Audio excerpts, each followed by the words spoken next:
Welcome back to Retro Rebels, where we bring back the old-school wisdom that just worked. Today, we're talking about something most modern gardeners forget. Granny and Gramps never bought fertilizer. They kept their soil rich, alive, and full of nutrients, using nothing but what they already had at home. Let's dig into how they did it. First of all, the compost heap. Nothing went to waste. Out behind the garden, there was always a big compost heap. Granny tossed in veggie peels, fruit scraps, eggshells, and even coffee grounds.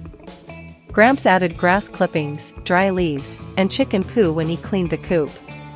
They didn't waste a thing, and over time, that pile turned into black gold. 2. Manure, straight from the source. If they had animals, chickens, cows, rabbits, their manure was collected and aged. Gramps knew exactly when it was ready, not too fresh, not too hot. He'd dig it into the soil before planting season and the veggies would go wild. Nature feeding nature, the old way. 3. Wood ash from the fireplace.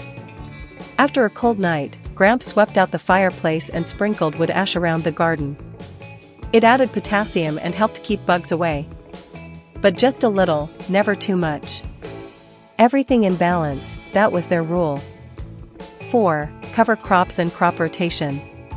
Granny always rotated her beds, beans here one year, potatoes there the next.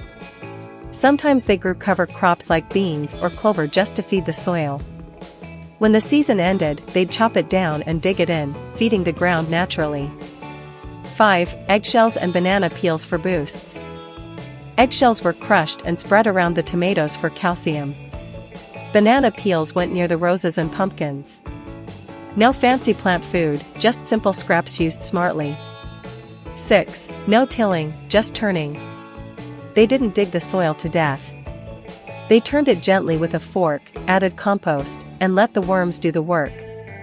Granny always said, "If your soil's alive, your garden will feed you for life." And she was right. Granny and Gramps didn't rely on stores or science degrees. They just understood nature and worked with it. Their soil stayed rich for decades because they gave back to it. If you've got a compost pile or a garden trick passed down in your family, share it in the comments.